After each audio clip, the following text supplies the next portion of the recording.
I have to tell you that when I met Dick, which as I said was in the early 70s, he had already climbed most of the business career mountains that he wanted to, and the political career. And I have to tell you, during my entire time that I was a friend of his, and we played golf together and had lunch together, he never once mentioned the illustrious career that he had had. I think that's sort of the measure of the man. From humble beginnings as an Iowa farm boy in the early 1900s, Richard Dick Searles left a lasting mark on Scottsdale. I can't think of anyone that is more associated with the development of Scottsdale than Dick Searles. After attending Northwestern University, Dick became an insurance executive in Chicago during the Great Depression.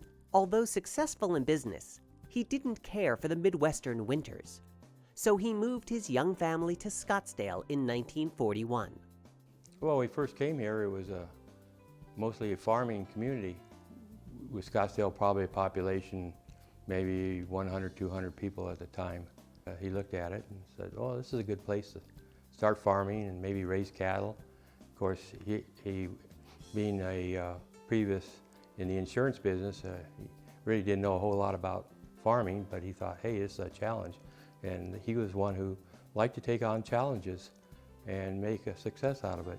He bought a ranch in the Indian Bend Wash and raised Brahma bulls, which they sold to the rodeo circuits. That was his first business until he got into building homes and the real estate business. In 1946, Dick was elected as a Democrat to the Arizona State Legislature. At that time, Arizona was predominantly a Democratic state. Dick was not what you would call a capital D Democrat. He was a small d Democrat. He would have fit just as well in a Republican Party as he would the Democratic Party. And all the farmers are basically Democrats.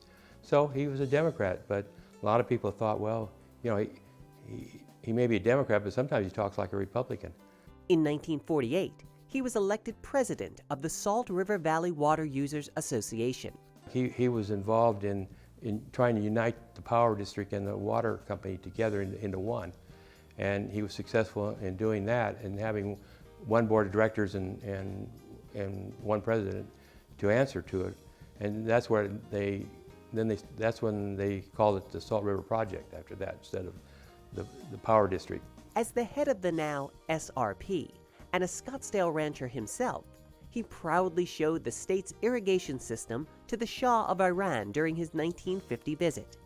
Dick resigned his post at SRP when President Truman asked Dick to become Undersecretary of the Interior in 1951. His experience in power and water was of great interest for the defense of the United States.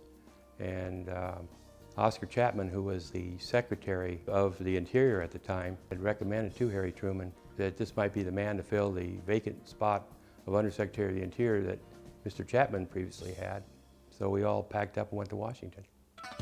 After nearly 2 years in the Truman administration, Searles returned to Scottsdale and his Circle S Ranch and turned his attention to real estate development and sales. Started buying up land, some of the areas, and from there he built the Riding Rock Ranch. Then he bought 80 acres on the corner of Scottsdale Road and Lincoln. I think he paid about $6,000 for it. He knew just about every piece of dirt in the city of Scottsdale, who had owned it, who sold it, who bought it, how much it paid for it, and so forth. He was a walking encyclopedia of land in Scottsdale. In the meantime, he started selling properties, and that's when he opened up an office in Scottsdale. It was a small office. It was probably 20 by 20. He bought some POW buildings from the Guard, moved them into Scottsdale, just north of Indian School and along Scottsdale Road, and started Dick Searles Realty and Insurance Company. Searles Realty was Dick Searles. It wasn't a large real estate company because he was a one-man organization. Now a prominent downtown businessman, Dick became a charter member of the Scottsdale Rotary. He not only founded the Scottsdale Rotary, but he was involved in founding the first bank, the first savings and loan. He was involved with selling some of the most important land parcels in Scottsdale. So in every way, he was a true pioneer in this community. He was also a regular player in the Phoenix Open Pro-Am, once tying for first place. He had a great love of golf. He was one of the founders of Paradise Valley Country Club. He was a good golfer. And he always had that soft, easy swing and really enjoyed it. Dick Searles died in 1993, but he passed his legacy for community service onto his children, Warren and Linda. I really feel that he was a very honest individual. He cared about people.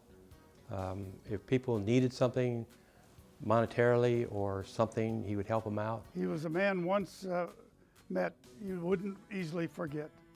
I always remember him as being able to put deals together that I thought would never happen, you know, in this time even. And but he was always had patience, and I really learned from him. So in every way, he was a true pioneer in this community.